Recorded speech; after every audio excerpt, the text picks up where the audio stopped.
you are the great-great-grandson of Federico Kohly, who established the Havana neighborhood of Kohly and sold the land where Cuba's oldest brewery. In 1960, the Castro regime seized the brewery. They stole it. They stole it, and your family's properties at gunpoint.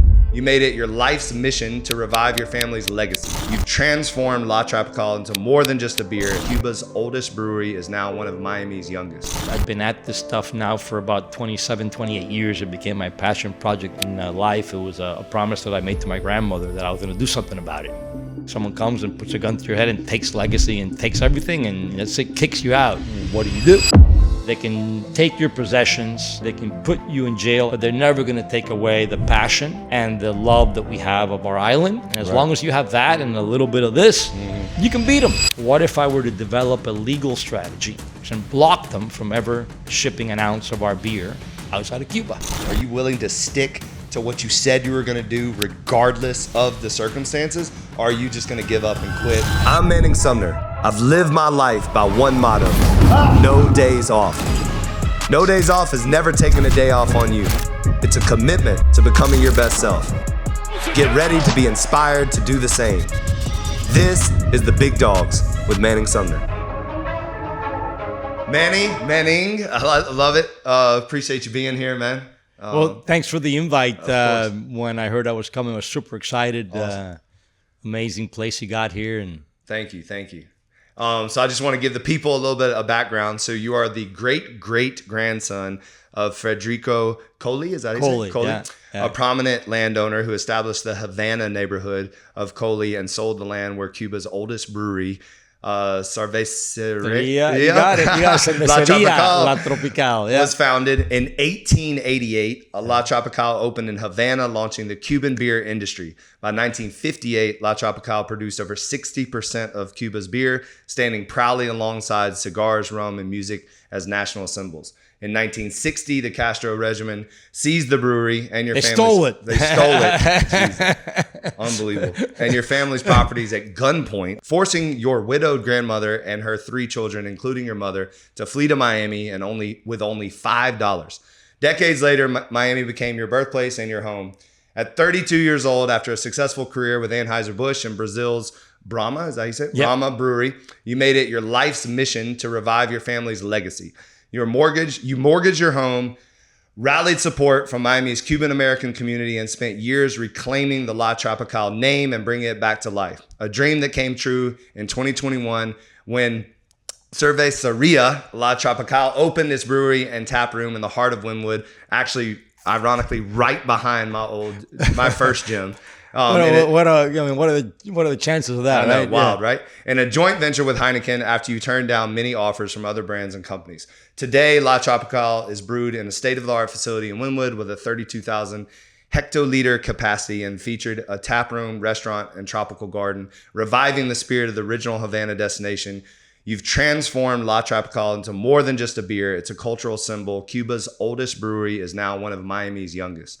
Now La Tropical is once again raising the bar with La Tropical Mixology, the world's first distilled beer cocktail, a patent-pending, ready-to-drink canned cocktail that blends the crisp refreshment of beer with the bold flavors of handcraft cocktail. I'd love to get into that. That's amazing. Yeah, it's a fun story to tell. I'll tell you that one. So let's start with that, because I remember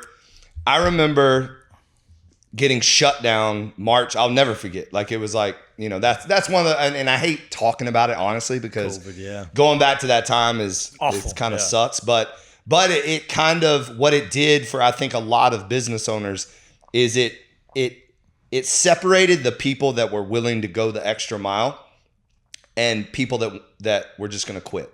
So it really showed people's perseverance. Like, you're willing to go through this and see what happens on the other side. Are you willing to stick to what you said you were going to do regardless of the circumstances? Or are you just going to give up and quit and hopefully the government gives me some money and that? So in that time, I mean, I was the type of guy that, like, I'm not going to slow down. I'm not going to stop. And what was interesting, on March 17th, 2020, when they closed us down, I remember walking my dog around the neighborhood, because at the time we had so much time on our hands. Like, walking the dog was one of our highlights of the day. And I would walk Legacy all over the town, all over the Wynwood city. And I literally remember like going, what are they building over here? This looks amazing. Yeah, so a funny story with La Tropical from those building days, and we'll kind of go back to the story afterwards. So, we bought that property in May of 2018. Okay. So 1 acre lot, a great lot there in the middle of the city, and had a 30,000 square foot warehouse on it. And put together an entire team to redevelop that lot into a brewery, tap room, garden, and whatnot. And on the brewery side, even though my partner is Hiekin, we actually outsourced the engineering, construction, and commissioning of our brewery to a German brewery, brewing and engineering firm called Rolex, like the watch but with a C. All right. And so we, obviously with Heineken's help and a team that I put together.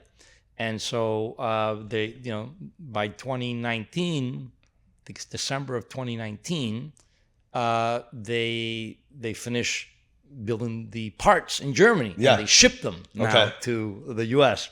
So literally when the brewery's on containers, there's a shutdown. Right. Yeah. And then now that I have all this equipment coming, no one to receive it. And part of the deal was we would bring these Germans, like a team of like 15 Germans, to set it up. Right.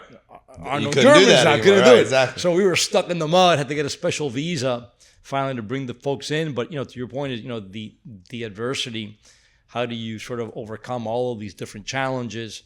And get these guys in, build the brewery. We were lucky enough that we were able to bring them in, build out the brewery, and we opened March, April of 21. Okay. So it turned out okay for us. Yeah. But it was tough. It was very tough times. And that was a serious build out too. Yeah. Y'all put a lot of money in there. Yeah. It was, like a $20 million build out, right? It was a big build out. Big build out. Yeah, big build out. We won't name the number. Yeah, so when going back to the story, as you mentioned in your intro, I've been at this stuff now for about 27, 28 years. It became my passion project in life. It was a promise that I made to my grandmother that I was going to do something about it. Our family and my partner's family, the Blanco Herrera family, left Cuba in 1960, never to return, and basically having lost everything. Right. Like someone comes and puts a gun to your head and takes legacy and takes everything and let's say kicks you out. And so what do? You got a gun and go shoot Castro yourself, which I wasn't going to do. Right. My dad tried. He really? He was part of the Bay of Pigs, spent 2 years in jail as a result of that. But I wasn't going to do that. And I said, well, I'm going to see if I can beat him with a little bit of this and a lot of this, right? And in 1998, I came up, sort of had that, I'm sure you've had it as well several times, and that sort of entrepreneurial moment where you say, this is the big idea. Yeah. And then that light bulb moment. That light bulb moment, say, shit, yeah, okay, I can do this. Right. And then you put together a plan on how you're going to do it. But my big idea was, you know what? Forget Cuba for now. I can't do anything about it. Mm-hmm. Plus, there's only 10 million people there. There's, 8 billion people everywhere else. It's a small island. What if I were to develop a legal strategy that took control of our international registrations and trademarks and blocked them from ever shipping an ounce of our beer outside of Cuba? In essence, blockade them. And this was 1998. They weren't yet thinking about global brands, and they weren't thinking about sort of how to commercialize them. Right. And so I did some research. I identified what were the top 10 countries Cuba sources tourism from. Hired Greenberg Traurig. We just talking about that. Yeah. Thank goodness I hired a good firm. I mortgaged my house to do that and to buy some trademarks. And for 26 years, I kind of behind the scenes went country by country. I sued them. I won. I registered my brand where I felt it needed to be registered, or I acquired it where I felt we needed it. And then over 26 years, I put together basically a holding company that had all of these trademark registrations, claims, and I sold the majority of it to Heineken without even owning a brewery, by the way.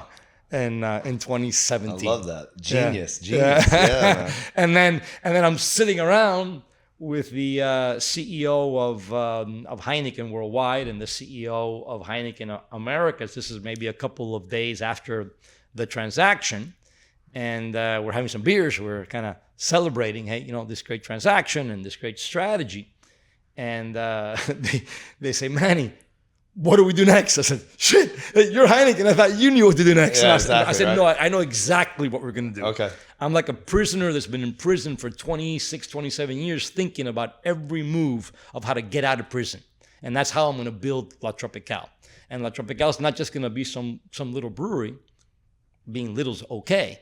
But La Tropical has to represent sort of the idea that they can take your possessions, they can treat you badly, they can put you in jail like they did my father, but they're never going to take away the passion and the love that we have of our island and of the culture and the brands that represented that island. And as long as you have that and a little bit of this, you can beat them. Yeah. And I did.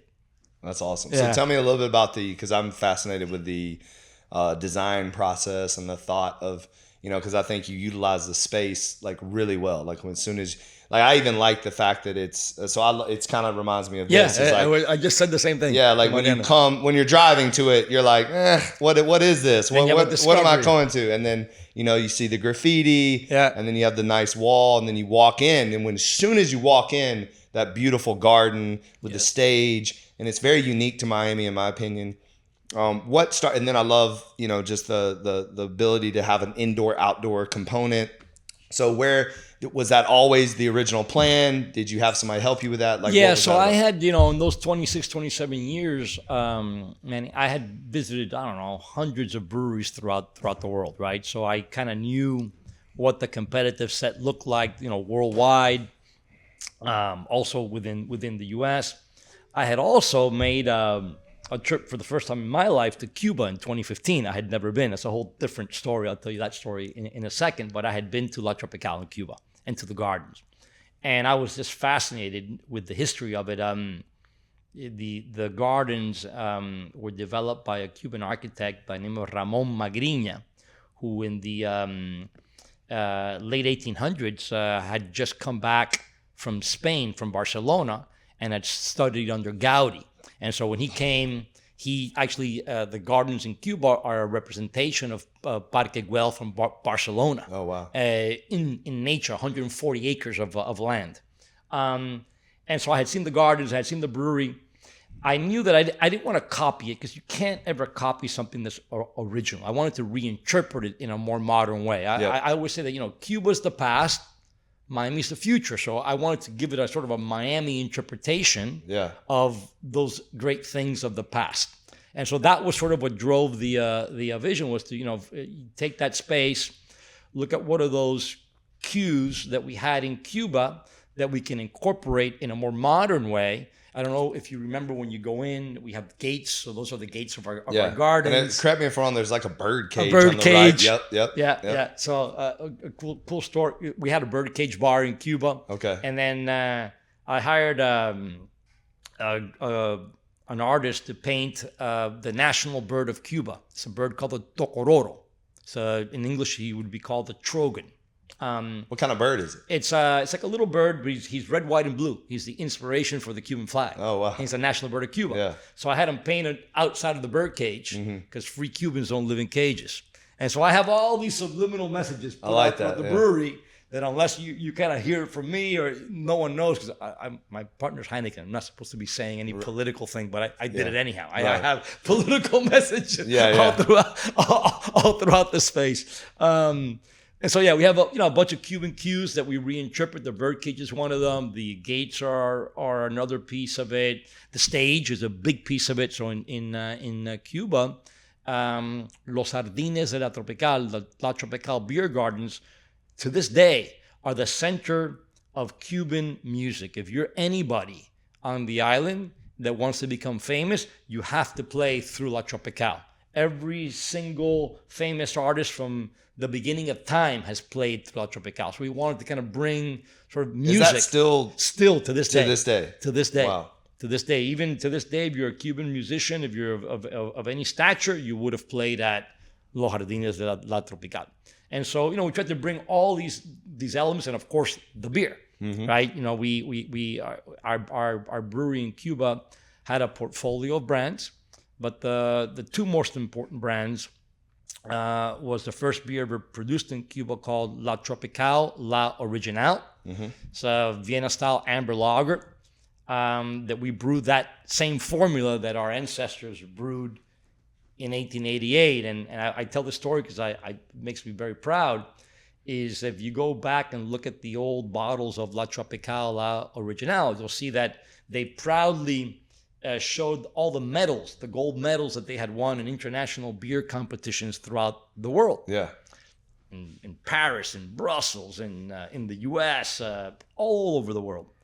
And 2 years ago, we took our formula, which is based on that original formula, but formulas always get tweaked because ingredients change over time, right?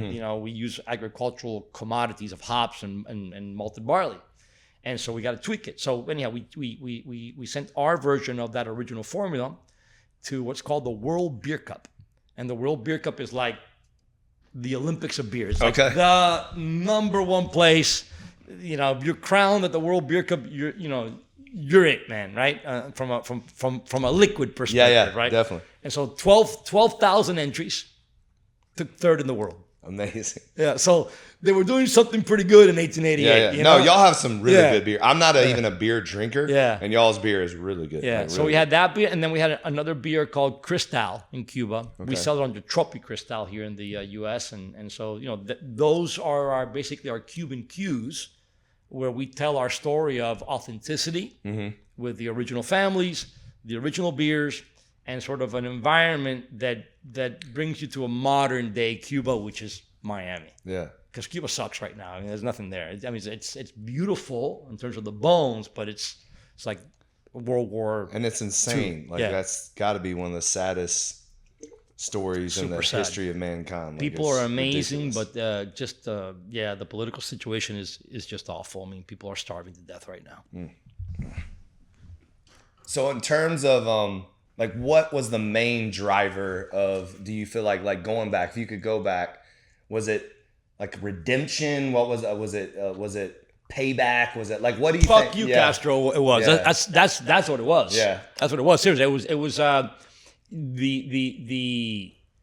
The passion for it was to bring back the sort of family legacy and to sort of say, you know what, screw you, you're not keeping us down. And that was actually my motivation. It was kind of my way of doing something. Right. And then that led to a business. Yeah. Yeah.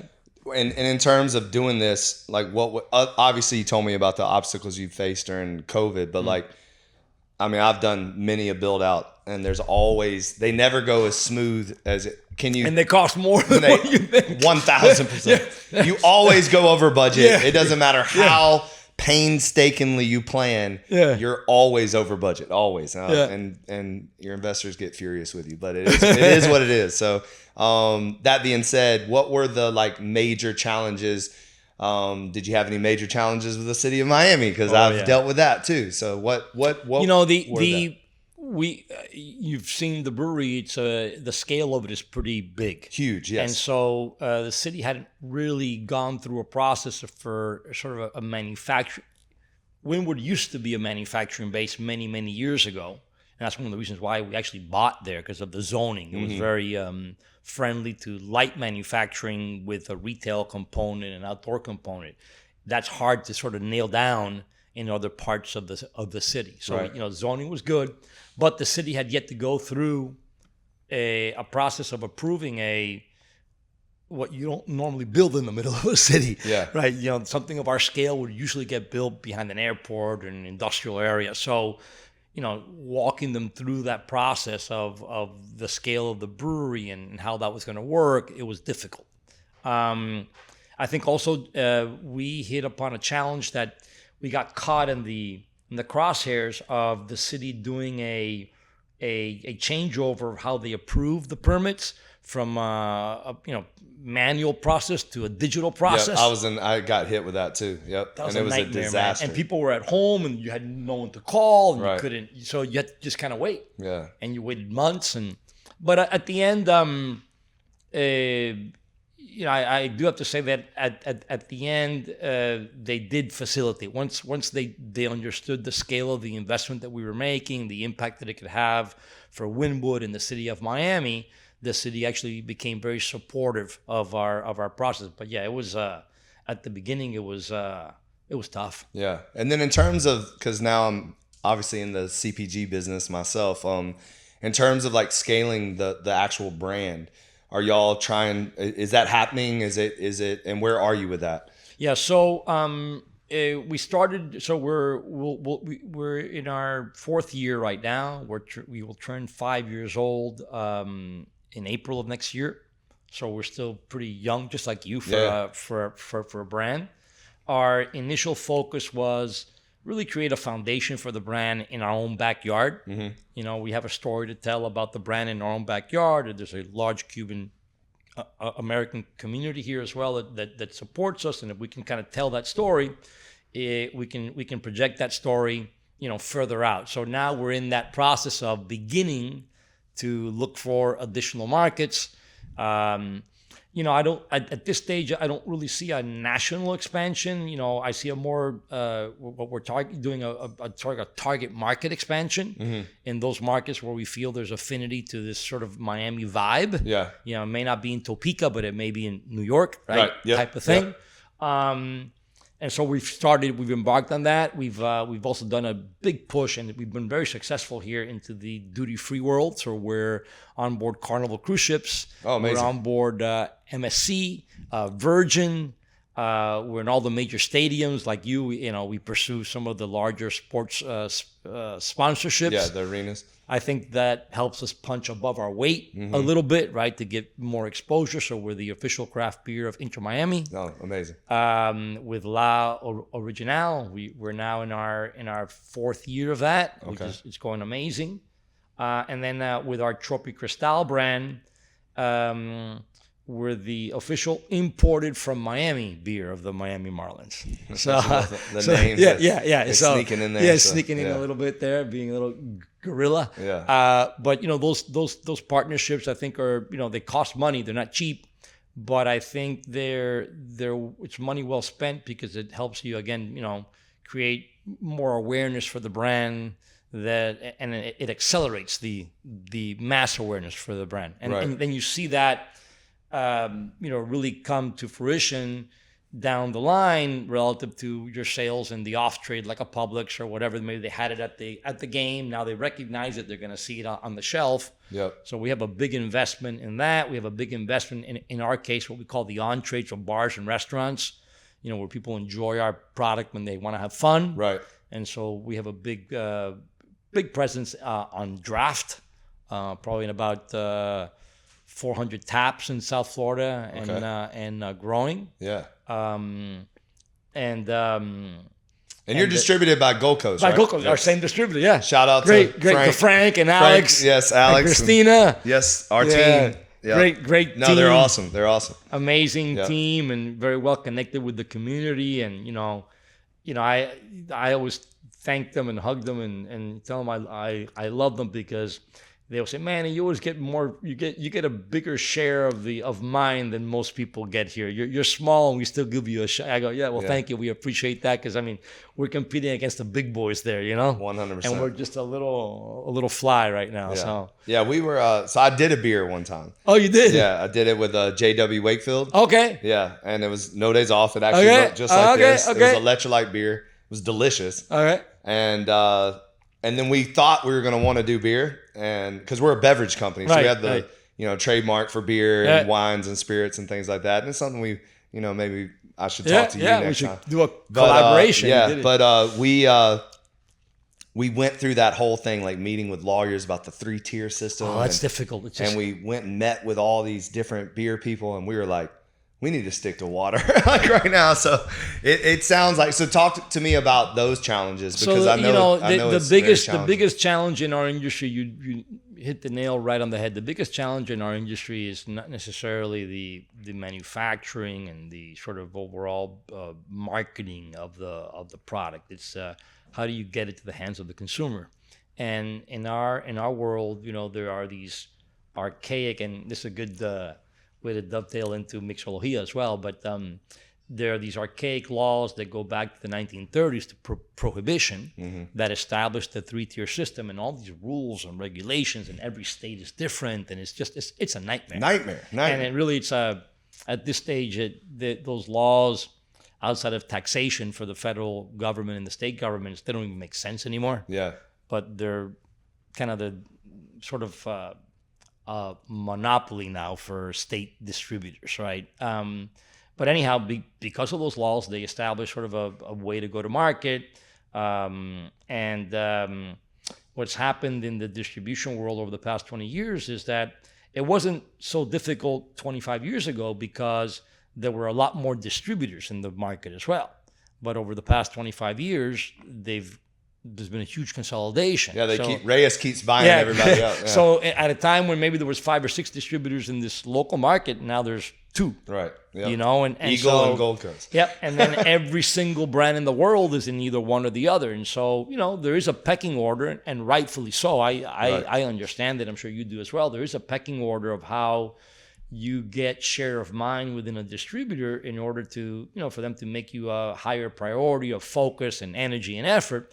Obviously, there are other brands that pay the bills, the Coronas and the Heinekens and the Modelos, and I understand that. But on the flip side, I always argue, well, yeah, but, you know, if that were the case, then no little brand would ever become a big brand. Right. So, you know, you take on the brand, you have a responsibility to give me a little bit of share of mind and time and effort, and they do. So we're super happy with Gold Coast. I think, you know, Frank and Alex are amazing. Christina, they're big supporters of the brand, and, you know, we just, you know, we're at a good spot right now to begin target market, the expansion of the brand, and leveraging this duty-free channel is really interesting. Are you in it yet? No. I'd love to hear about this. Yeah, it's a really cool channel to begin to kind of plant some seeds, because I believe that channel is all about fun. It's what, you know, you're targeting basically consumers that are in a mindset of vacation and having fun. Yeah. And if your product can be part of that fun, then you're associated with fun. You're associated with fun. Yeah, I love it. And that's one thing. And then the second part of that is that these consumers are from everywhere, right? Miami is the cruise capital of the world. It's not just a moniker. It's real. It's real. These people come from all over the U.S. and all over the world. And so a good way of starting to market the brand to those folks where your product is not yet available is on those cruise ships. They're going to see it. They're going to have fun with it. It may not be available in Topeka or in Wichita, or I'm picking Kansas. I'm picking on Kansas, but you know, in Iowa or whatever. But you know what? Eventually it will, and they may have seen it and consumed it, and so you're going to have a leg up by just kind of developing that channel over a long period of time. I'm also targeting the Caribbean. Okay. I'm in the British Virgin Islands right now, doing really well in Tortola, Virgin Gorda. Are you in Jamaica? Not yet. Do you want to be? Yeah, I do. Yeah. So my business partner owns Wasinco. Okay. The largest food and beverage distributor in the English-speaking Caribbean in Jamaica. So I'll connect you with it. Thank you. So it's the same idea, right? So if you can be part of that. And you don't have to be everywhere in those markets, but if you can be in the tourism areas and the hotels and the bars, that, you know, you begin to develop that global brand without really being global yet. Exactly. Right? Yep. So that's an interesting fun fact is we've had, since we opened this place in November, and we've had 25 different countries visit this location. There you go. Yeah. So in Miami's, you know, that's what Miami does. Yeah, it's a melting pot. Just a melting pot of so many different diverse people and different nationalities, and I love it. So it definitely helps you be known. Like, we also have sold, I don't know all the statistics, but we've sold apparel in like damn near every country. Oh, like, wow. Every single country. Like, it's really cool. So, and then when we launched this, in the first 90 days, we sold in every single state in the country, including Puerto Rico. Who distributes you? Are you choosing like Gold Coast a distributor at every So state? Reyes is our main play. Mm-hmm. We're trying to be very intentional with staying on Molson Coors trucks. Right. So we signed with Alabev, who covers the entire state of Alabama. That's a Miller Coors trucks. Yep. We're working on we just signed with JJ Taylor in Tampa. Okay. So that's kind of our play. John Taylor. Yeah, Reyes is about to open us up in different markets. We're also with Cisco. Okay. So that's helped. Direct to Cisco, or you go through Gold Coast? Direct with Cisco. Okay. And then we are obviously on Amazon and TikTok Shop, but beverages are tough on those channels. Yeah. Because they weigh so much, so the shipping kind of kills you. But yeah, it's I love this industry because it's like playing chess every day. You know, you have to drive desirability and availability at the exact same time, because if you do one without the other, then you run out of money. So it's staying very, very disciplined, and most beverage companies, CPG companies, run out of money. Like that's the biggest. Well, because you nailed it. I mean, there's a huge investment that you need to make in the brand. Yep. Right, that's not cheap. Whether it be sponsorships with the Heat or Inter Miami, in my side, these things cost money, but you do it because you're investing in the equity of that brand, and you're thinking long term, right? Not just what's the profit for tomorrow. Is what does that do for 10 years from now? Exactly. That's how I think. No, 100%, and it's one of those things. For me, I think we're a unique startup in the sense that it's a 17-year-old brand, because I started this brand in 2008 out of the gym. So the beverages were kind of born out of the gyms. So there's some brand equity that was built up over 14 years before we launched this. So it helped us definitely in this city, in Miami and South Florida.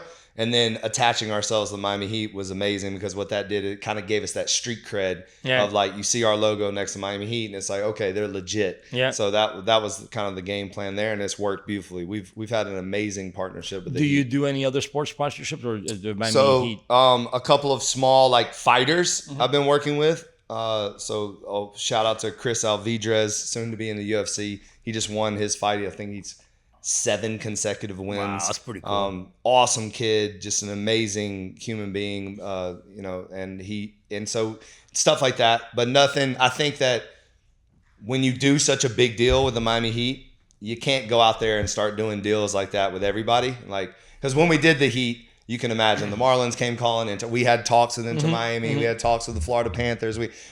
Interesting enough, we're in the charter planes for the Florida Panthers. So we're actually on the Delta charter flights where they they fly on the plane. So that's been a cool. The Marlins are a great organization. We've been working with them now for 2 years, and I love working with the Marlins. Great guys. Rob Gelman and the team there is very good. What do you think about the new Freedom Park with Inter Miami? Amazing. It's going to be amazing. Amazing. Right? I just hope we can afford to be there. So rightfully so. They better give you that hometown discount now. Come on. Exactly. We've been with them since the beginning. Exactly. But it's amazing. And what's amazing is how it took them a while to get going. But now I travel a lot, so every time I leave and come back, geez, they have another section built already. So I think it's going up pretty fast. They said that they were going to have it ready before the end of the year. I think they're going to do it. They want us to be there too. So they want Legacy to be there. And so it's going to be interesting. I've been talking to them, so we'll see. Yeah. We just said you traveled a lot. So I was curious, like what's your role now? Like what is your main thing? So I just retired, actually. Okay. Yeah. Congratulations. Thank you. So you don't strike me as a guy that sits on the beach and drinks beers, though. No, it's not. It's not that type of retirement. So no, but I did the deal with Hiekin in 2017, and I made a commitment with them to kind of get it up and running. Right. And so it'll be 5 years now in April, and for me, and I've been at this now for 27 years, and I had this conversation actually with my partner as well, that what's most important is that it's not the Manny show with La Tropical. Mm-hmm. That, when I did the deal with Hiekin, I was looking for someone that bought into the overall brand and story and had the long-term commitment that it was going to go beyond me. And so from the very beginning, I already knew that I had an exit strategy that still had me around as a partner, but at some point out of the day-to-day operation of the business. Because if I were to be involved in the day-to-day operation of the business, then it would thwart the acceleration of La Tropical. Mm-hmm. It's very, very hard to run the business day-to-day and also accelerate the growth. Right. Right, because you're dealing with people and you're dealing with problems and you're in the weeds 100% all the understand time. That. I just had this conversation with the head of business development for me. Yeah. And I literally told him, I was like, we were talking about me being in a certain meeting. Yeah. And I told him, I was like, I shouldn't be in that meeting. Yeah. I was like, that's not my role. Yeah. Do you. That's your job. That's why you're here. So I started some succession planning conversations with my partner. From the beginning, we talked about it, and about 2 years ago, I said, let's start getting ready for it. And then finally, a search was done, and we brought in this amazing guy named Nick Vonk, who started about 30 days ago as the new CEO of La Tropical. I'm now kind of the founder and advisor. And I'm helping, in every which way that I can.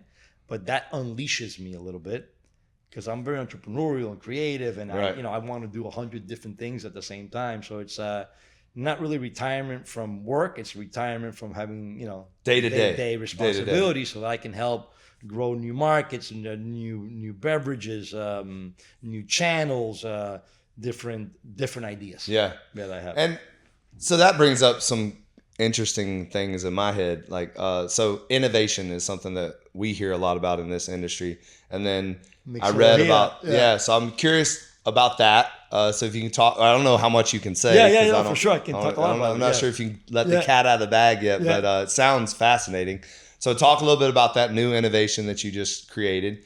And then also I wanted to know if there's been a heightened sense of awareness of wellness these days. And I've personally seen a lot of news on the decline of beer sales, the decline. I just saw one on wine is like tanking right now. People are drinking less, better. They're also going to some of the non-alcoholic space. So I'm curious your take on that. Shifting their beverage occasion. So mixología. So that's you're asking about mixología. Yeah. We dub it the world's first distilled beer cocktail, and innovation. So in large corporations, whether it be a Heineken, Anheuser-Busch, or any large corporation, they always try to structure innovation as a scientific process. And there's some elements that can be. But I don't know that I buy into that 100%. A lot of the sort of most successful innovation, in my opinion, comes from solving problems, right? Not necessarily because you want to make a beverage that has this or that. It's because you hit an obstacle with something that it could be consumer driven. In our case, I'll tell you a story. It was consumer driven, but you're stuck because franchise laws and prohibition and all that type of shit. Yep. And then you have this problem, and then you try to solve it. And then in solving it, you discover something that you had no friggin' clue. You had not even crossed your mind at the time that you were doing it. And it leads to patents. And so, mixología story. So we built the brewery. We stuck a lot of money into that place, as you know. We talked it's about gorgeous that. Too. It's gorgeous. One of the nicest breweries. And I'm sitting down with my partners at Heineken. And I said, we're putting a lot of money into this. I visited hundreds of breweries throughout the world, and they only serve beer. It makes no sense to me. We're going to stick this much money into a retail establishment. What if the person that drinks beer doesn't drink beer? What happens? They don't drink? Yeah. I want to buy a liquor license. I'm putting a full bar in my brewery.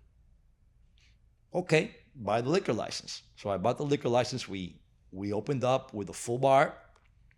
And sure enough, we developed, we had a mixologist, developed a whole, list of cocktails and whatnot. And I started thinking about it a little bit more. I said, but wait, we're a brewery.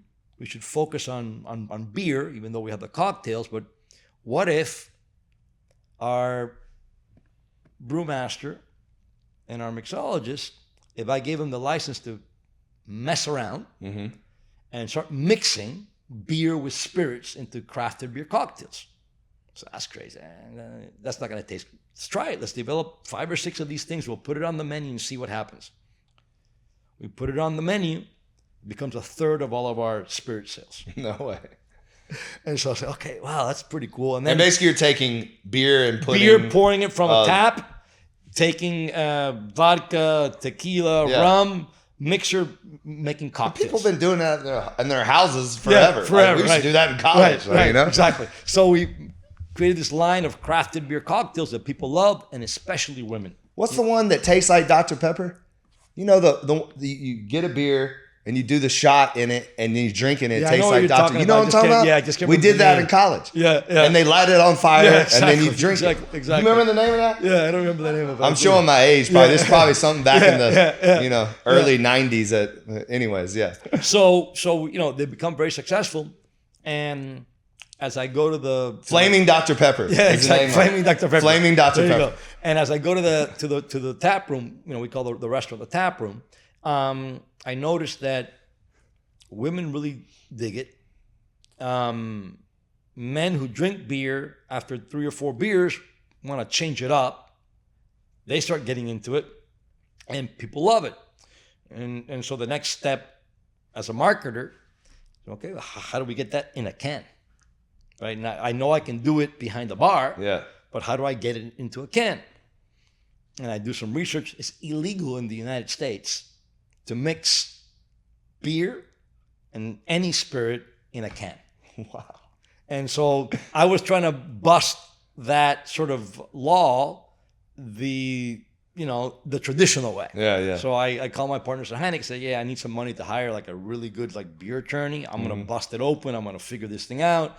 And so I hired one of the best, beer legals you can hire. And I spend months knocking through doors. I busted 3 of them to find there's 10 more behind it. And then I ended up firing the guy because it wasn't going to happen under the traditional method. Right. And so I said, I'm not going to solve it this way. I need to think more, entrepreneurial.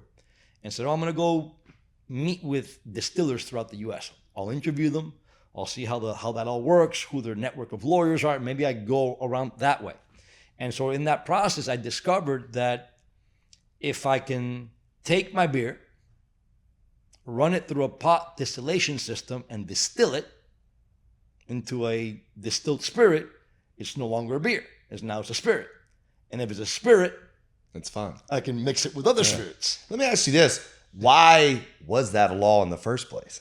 It's stupidity. Because that's just stupid. Like prohibition, taxation, control. There's no health reason for it. There's no, health risk reason for it. It's all monopolistic and taxation, control issues dating back to the 30s. Okay.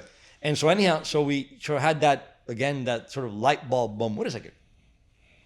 If I take this beer, and I'll tell you what we do now without giving away the patent yet, but if I take this beer and I distill it and it becomes a spirit, I should have brought the bottle. It's mind-blowing. It looks like a vodka. It doesn't look like beer anymore. Amazing. And what's the taste? That's the key. So the key is how you do that. So distillation really strips out all taste from any product unless you reinfuse it later. So what we did was we wanted that distilled beer spirit to still retain some of the nice elements of a beer that people like in beer. Mm. What are they? It's sort of a floral hop aroma, right? There's like a bouquet type of smell to it.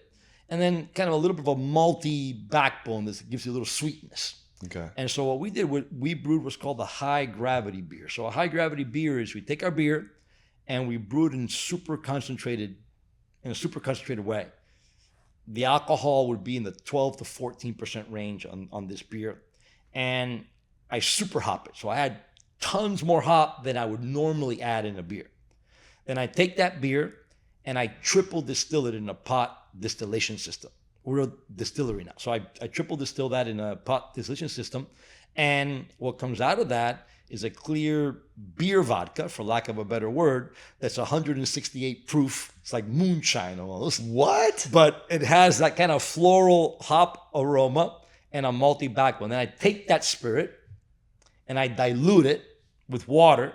And once I dilute it with water, I can mix it with anything to create cocktails. So mixología is the world's first, And then I figured out that no one had done this before. Yeah. I said, well, let's try to file some patents. So we filed three patents. I have it's patent pending, so we don't have it yet, but we have a high likelihood of getting it. One is for the how to triple distill a beer to have those flavor profiles. 2 is the distilled spirit itself, right? Because we think that has marketability in the future. Imagine it's a beer vodka. Yeah. You can mix it with anything. And then the 3rd is how to mix it to create the mixología flavors. So that's the story. And is Hiekin interested in all this? Because it sounds like they should be. We the joint venture owns the patent. Okay, good. All right. So we wanna commercialize. We think we have a really interesting opportunity to commercialize mixología.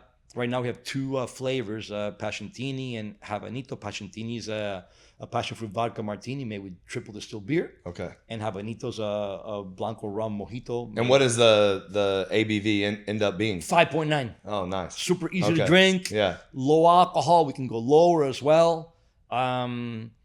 We focused on this first iteration on taste versus calories. A typical drink at a bar, we were ranges in between 230 to 270 calories. Our mixología comes in at about 160.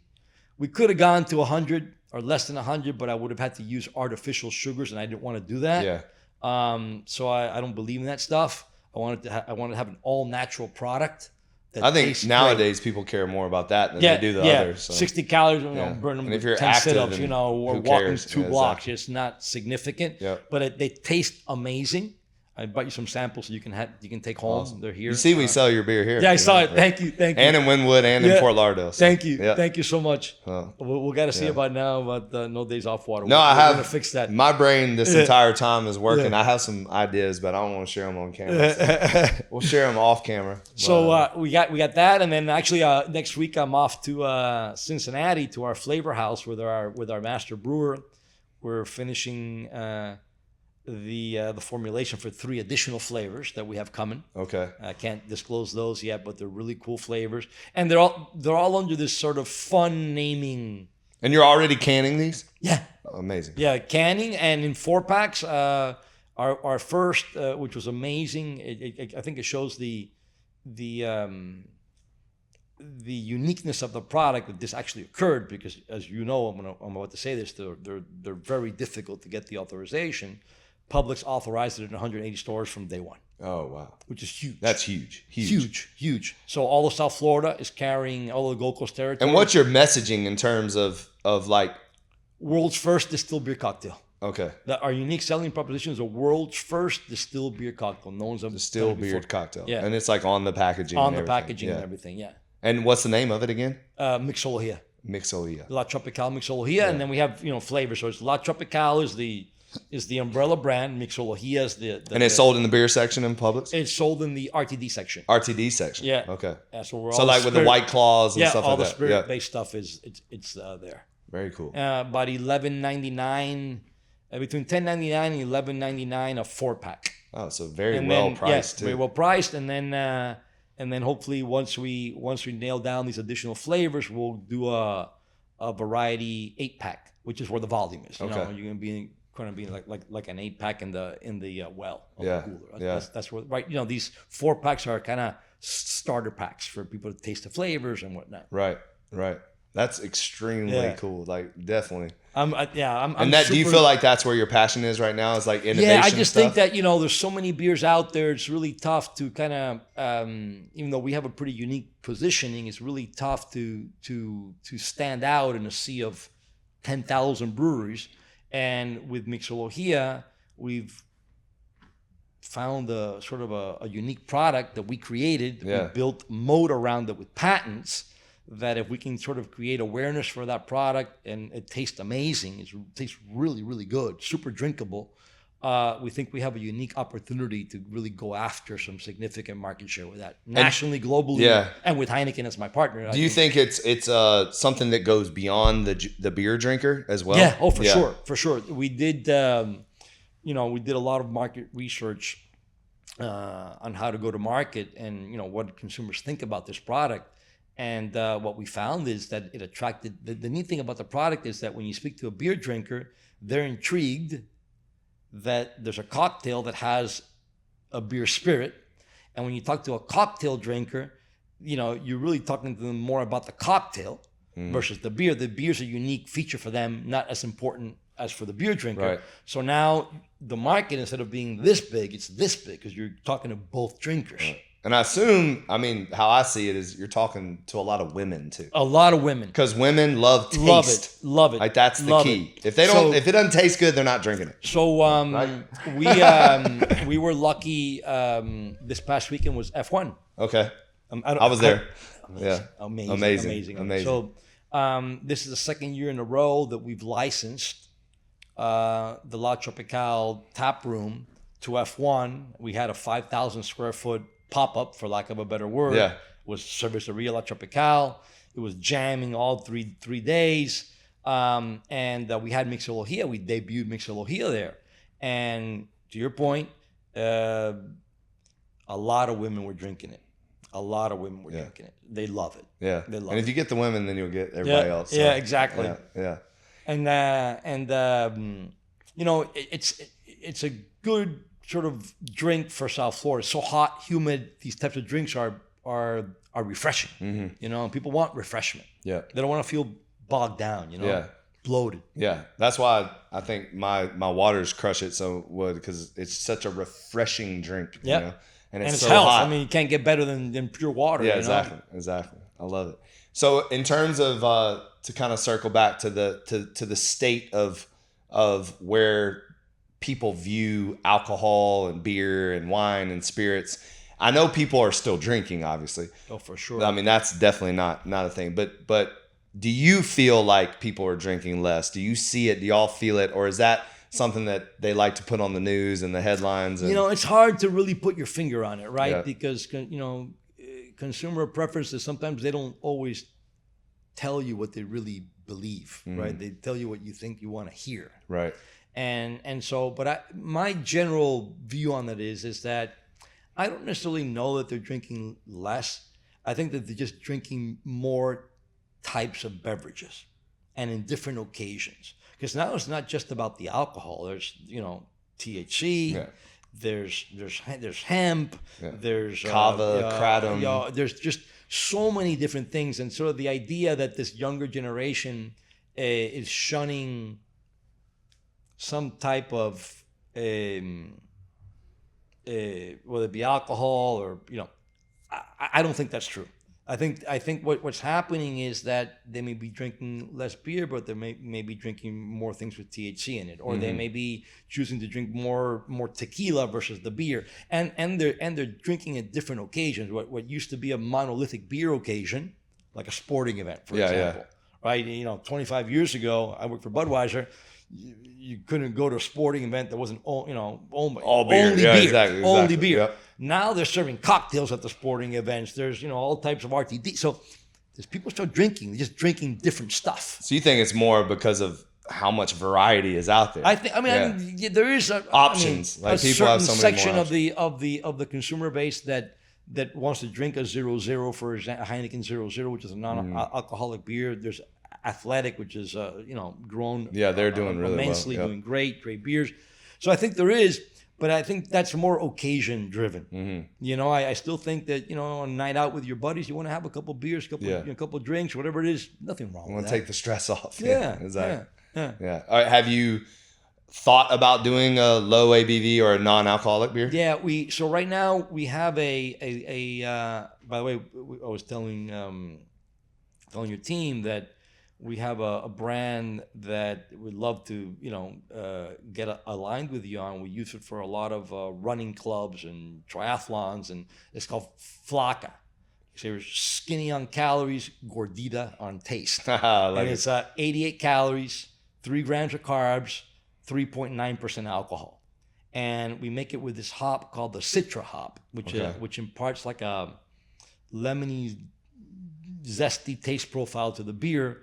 It tastes amazing. You wouldn't think you're drinking a light beer. You're thinking you're drinking like a full body beer because of that hop. Yeah. But that beer amongst the health aficionado, whether it be people that run or go to a gym or do triathlons, they really love that beer. And they love it because it's low alcohol. So it doesn't have to be zero alcohol. Right. But low alcohol is also very important.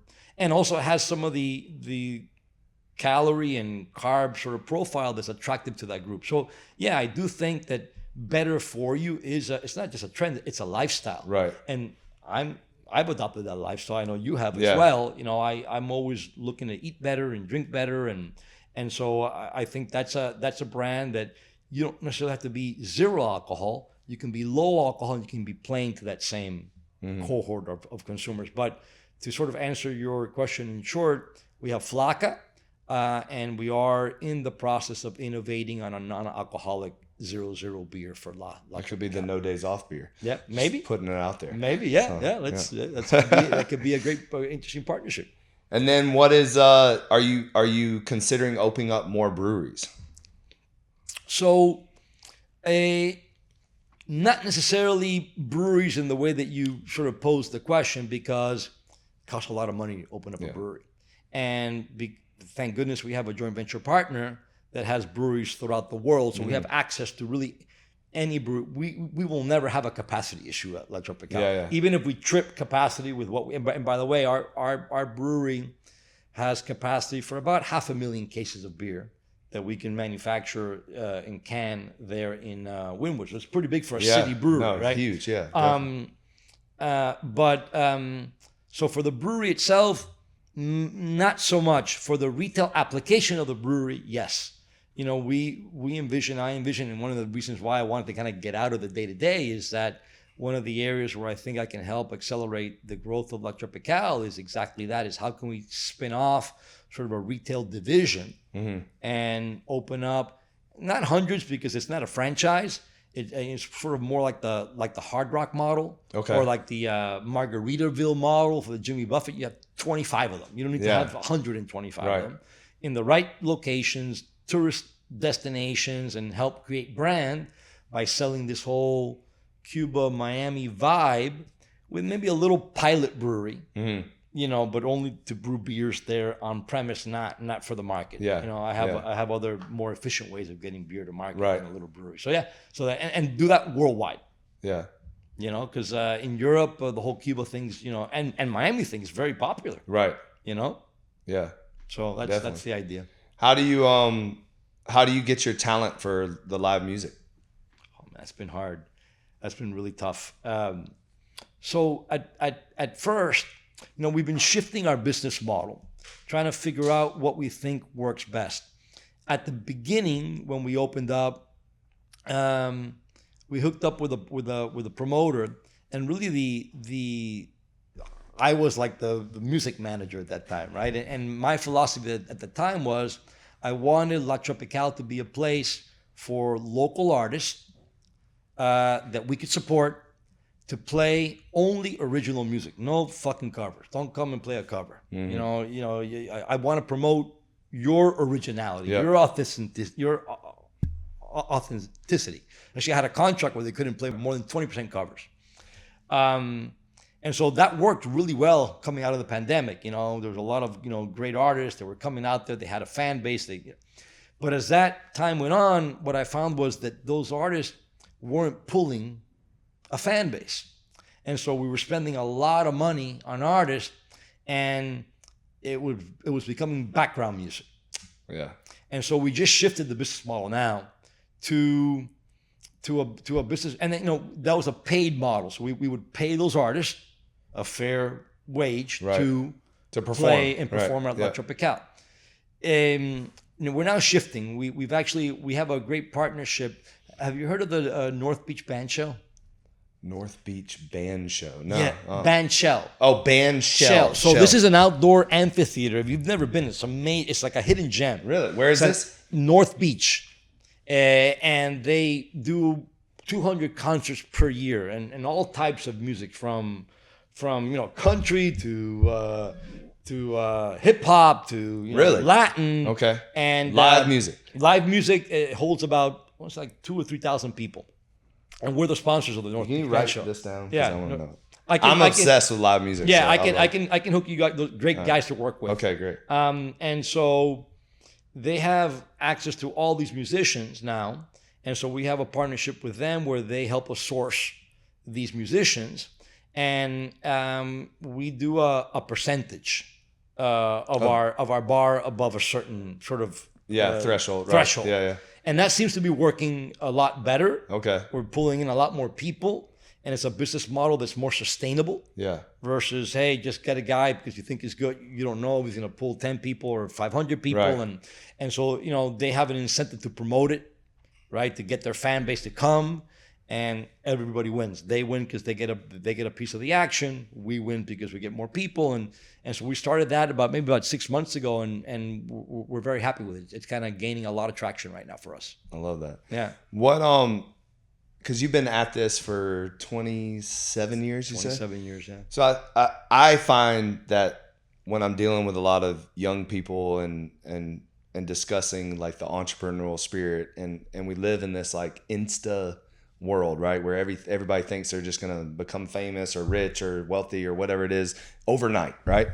So you mentioned you love Shoe Dog, like, so we have that in common in the Nike story, and that I don't think people like really understand what it took to build Nike, And so talk to me a little bit about that of how you've stayed with it for so long. Like what was it that you knew that you were going to see it through, that you knew you were going to see it until you actually did it? Because I don't think people understand that mindset. I love that book and even the Nike movie on Netflix. Yeah, Air is great. Yeah, I haven't seen it. So there's a quote. I'm pointing to the book because I'm seeing the book on the shelf. There's a quote in that book that I love that says something to the effect of, it's attributed, I think, to Phil Knight. Something says to the effect of, a man who moves mountains starts by moving the first rocks. Yes. And I think that's sort of, I've always felt that way, right? Is that, you can have this great idea and, you can pontificate on the idea and you can try to go get money on the idea and get supporters and ask 100,000 people what they think of the idea. But at the end of the day, it's the action that counts. And I've always sort of had the philosophy, and it dates back to I'm big into sports, and since my childhood, I've always done sports. And just take the first step, man. And yeah, moving the mountain's gonna be harder than hell, but just start each individual rock, and over 27 years, you move the fucking mountain, right? And you don't have to ask anybody, just go fucking do it. Yeah, just go do it. And so I think that's the key. The key is that this idea of instant gratification doesn't exist. I don't believe in it. I believe in hard work. I believe in commitment. Take the long view on things. And if you do that and you believe in yourself, and a little bit of luck helps too. Yep. Right. Think you find your way. But I think the hardest part on becoming an entrepreneur, and why most people don't do it, is people don't take the leap of faith. I've always sort of been one that if I believe enough in something, even though I understand there's a lot of risk, I'll jump. Because I have, and I don't want to sound arrogant, I'm not trying to sound arrogant, but I have belief in myself that I know that on the other side of that cliff, there's probably a little branch, that I can hang on, 20 meters down. And then I can probably move on the branch, and there's a little ledge that I can hold on to, and then I can find a little crevice in the bottom. Like I'll get in there. So I'm not jumping off the cliff. Yeah. Right. You're the type of person, you're gonna figure it out. I'll figure it out. Yeah. I'll figure it That's out. how I am too. And so that's I love it. I think that I tell my kids, and I always worry about that. Right. Is an entrepreneur has to have a certain grit, and that grit comes from your upbringing and sort of maybe not having everything that you wanted to have when you were younger because of financial necessities, and you have this grit, this hunger. And if you have that grit and you believe in yourself and the ability to figure it out, you can't lose. Yeah. You can't lose. Other than Shoe Dog, you have any other books you love? I just finished reading one actually that I've put into practice as well, called Dirt Rich. Dirt Rich. Yeah, it's about how to buy land. Oh, nice. And I just bought some land in the Dominican Republic. Okay. Heck yeah. I love that though, because I found myself doing that too, where you don't just read, you read and apply. I read and apply. I like read. I always like reading books that I can take something useful out of it, whether it be a biography like a Shoe Dog, or I like reading a lot of history too. Mm-hmm. I like historical books, historical fiction. Did you see The Men Who Made America on Netflix? No, I haven't seen that. I've scrolled it. I haven't. And you know who told me to watch that? Who? And told me he goes, you're not going to be my CEO unless you finish this. Was Greenberg. Okay. Greenberg. All right. So, there you go. So I immediately watched because I want to stay the CEO. So I was like, all right, I'm going to watch it. But it was really fascinating because it's like the Rockefellers and all that. So it was really cool. Well, as we wrap up, I always ask people this, and I'm sure you've been around a while, and I'm sure people know who you are. But if you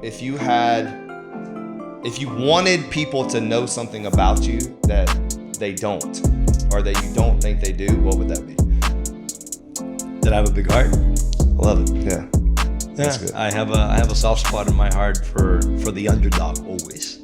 I always try to help the underdog because I believe in the underdog.